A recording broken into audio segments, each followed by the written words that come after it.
my name's Daniela. So this is my interactive advanced concept start to my video for week 3.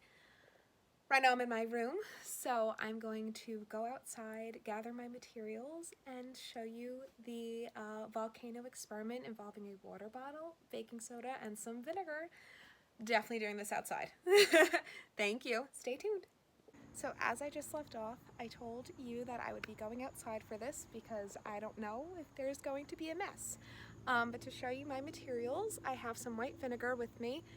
This is a funky container, but the bottle, I don't remember what happened to the bottle, but we have it in this container. So this is white vinegar in a fitness cup.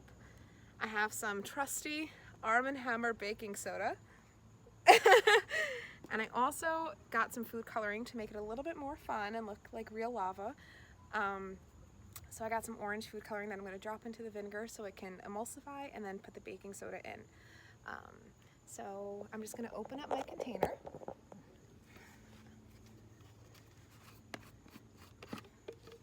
Just going to drop a little bit of food coloring in here because I want it to look cool. Now, I actually love to cook, so I've actually done this experiment a few times, but I don't have that much vinegar left, so I hope that this creates enough of a reaction. My mom is also a science teacher, so I help her with some of her experiments that she'll teach her students, I was going to say children, and they tend to do this a lot, but I don't have the most vinegar, as you can see, so I'm going to try to keep my proportions accurate enough in order to get the reaction I'm looking for, if I get one. This baking soda hasn't been refrigerated, because we have a container in the refrigerator already, so I'm hoping it works, and if not, we'll discuss later. Okay, so I'm just gonna shake this up again. I wanted it to look like lava because I'm a child, 23 years old, and this is the kind of stuff that excites me.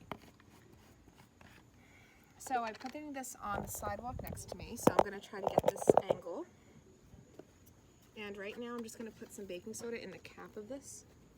Oh, and you can already kind of see how it's reacting in the cap itself, so that's a good sign. This is actually probably a better suited container because I can just kind of take it and drop the cap. So it's definitely foaming up, as you can kind of see, and it's rising.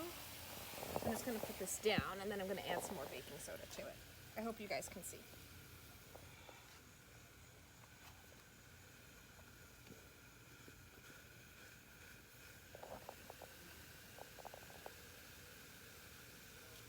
So give it a little shaky shake.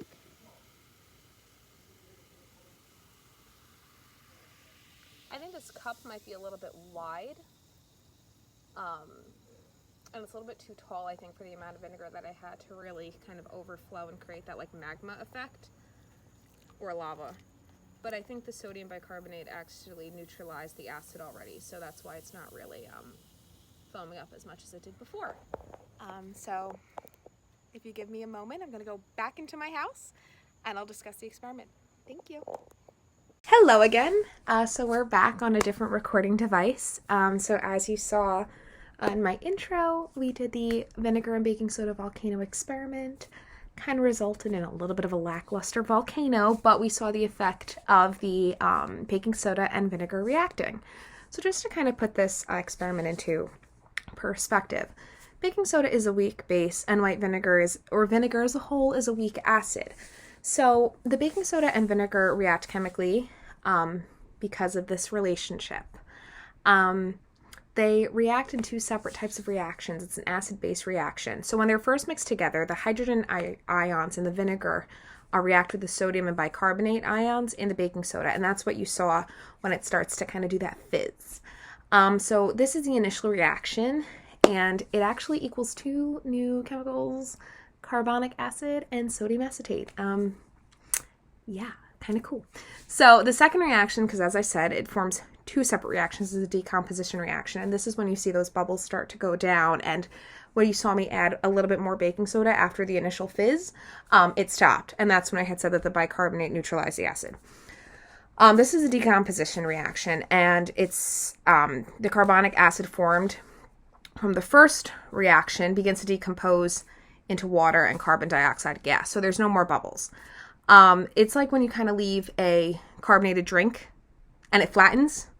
That's because the carbonic acid has decomposed, so there's no more opportunity for those bubbles to form or for the compound to fizz. The bubbles will kind of rise to the top, and it's reached its reactive threshold. So because of the amount of vinegar that I had, you saw it was like super small, and I'm sorry that my hands are purple, I was doing something. The amount of vinegar that I had and the amount of baking soda that I put on eventually reached that capacity where there was no more volcano and it was just me mixing some stuff. So as you saw, I didn't have that boom, explosion, lava moment, but I have done this experiment previously. I mentioned my mom was a science teacher and works with young children, and I've helped her with this experiment. So if you have the right resources, the right amount of, the correct ratio and things like that, these acid-base reaction can really create something a lot more satisfying than what I did. But you got the effect in seeing those two products react to each other, and it's cool. So I wish I had a different container and more vinegar, but it was super satisfying to perform. I hope you guys learned something in my explanation, and I hope you enjoyed this video. So thank you for coming from my room, outside, doing the experiment, back to my room, and I'm going to go wash my hands so they no longer smell like vinegar. Thank you so much and have a wonderful day.